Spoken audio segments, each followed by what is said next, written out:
Cinta. Mu'adz Rizky Musaki.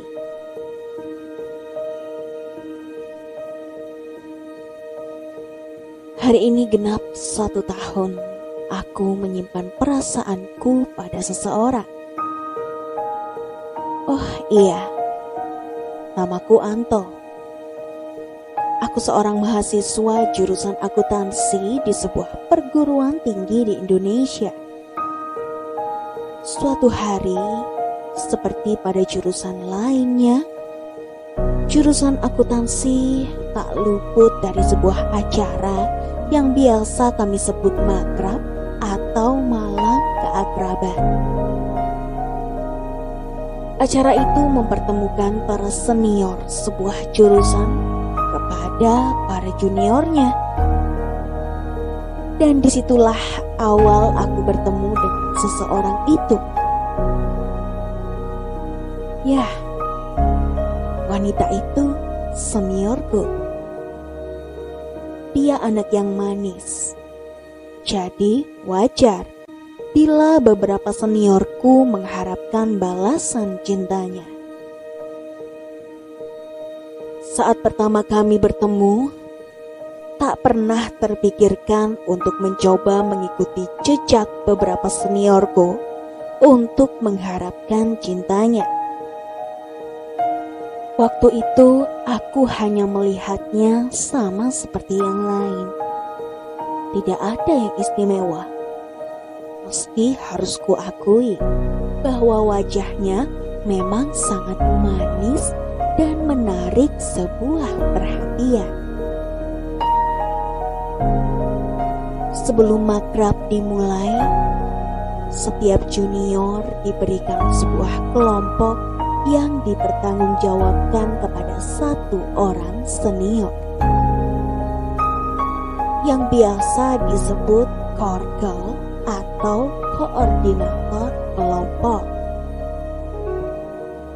Saat itu sebagai seorang senior, dia memegang satu kelompok dan aku berada di kelompok yang lain. Entah mengapa, secara tiba-tiba dia datang dan meminta beberapa orang laki-laki di kelompokku untuk masuk ke dalam kelompoknya. Dan tentu saja aku menerimanya. Meskipun saat itu tidak ada perasaan padanya, namun senyumnya seakan mematikan. Waktu yang berputar di sekitarku, dan itulah alasanku mengapa aku menerima tawarannya. Waktu terus berlanjut. Kesingkatan acara makrab tak mampu membuat perasaan tumbuh.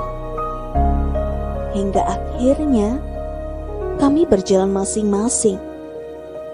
Bagai dua orang yang bertemu di supermarket untuk berjual beli, kemudian selesai.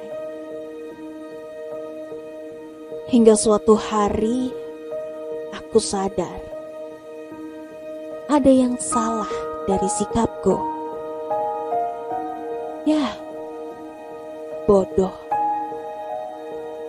Itulah di mana aku tak pernah menyadari. Dialah seseorang yang mampu membuatku melakukan sesuatu tanpa harus ku berpikir.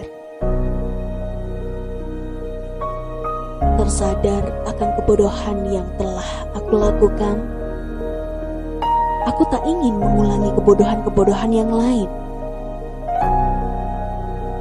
Aku coba untuk menunjukkan bahwa diriku pernah ada di hidupnya, meski hanya sebatas bayangan.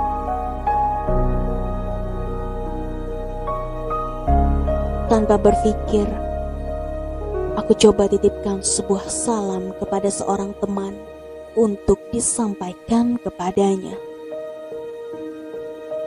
Dan ini menjadi sebuah kewajaran dan kebiasaan hingga akhirnya dia sadar bahwa aku pernah ada.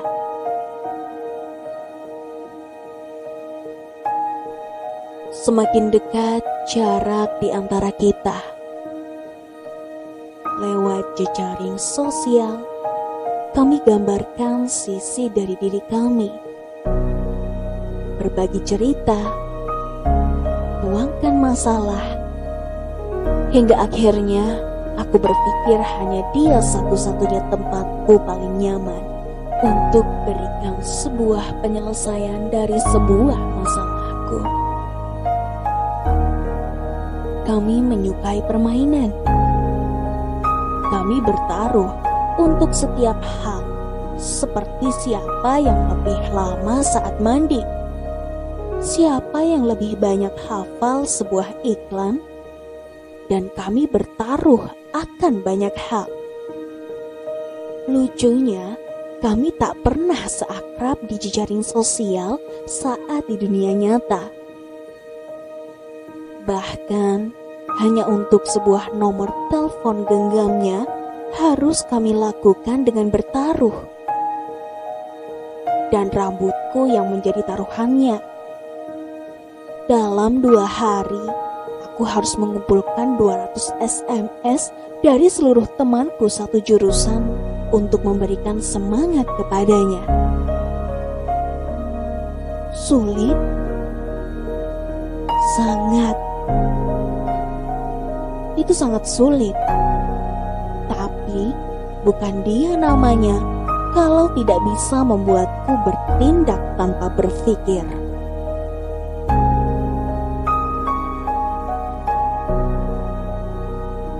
Batas waktu 2 hariku telah usai.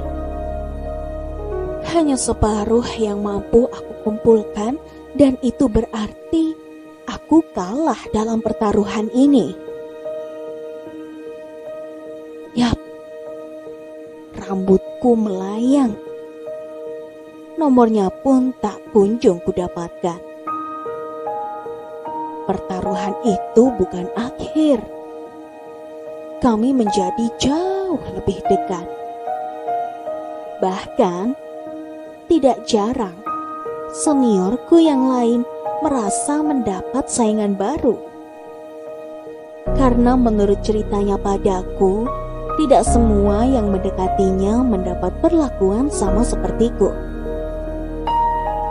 Dan jujur, itu membuatku bahagia.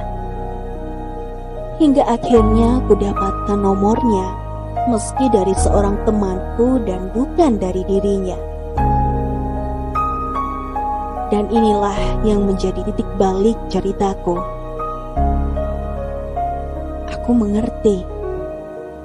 Dia bukan orang yang sombong sehingga ramah padaku.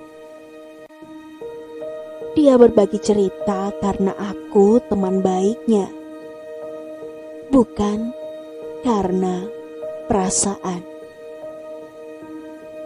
bukan karena hati atau apapun yang ada untuk menggantikan kata cinta. Karena dia tak akan pernah ada untuk membalas perasaanku. Karena dia tetap saja dia yang dulu. Dia yang selalu menganggapku seorang anak kecil yang tak mungkin singgah di hatinya. Dia yang selalu menganggap akulah adik kecil di hadapannya. Dan semua itulah alasan mengapa kami harus berjalan sendiri-sendiri, bagai 2 orang tetangga yang berjual beli. Saling mengenal, saling membantu, namun tidak saling terikat.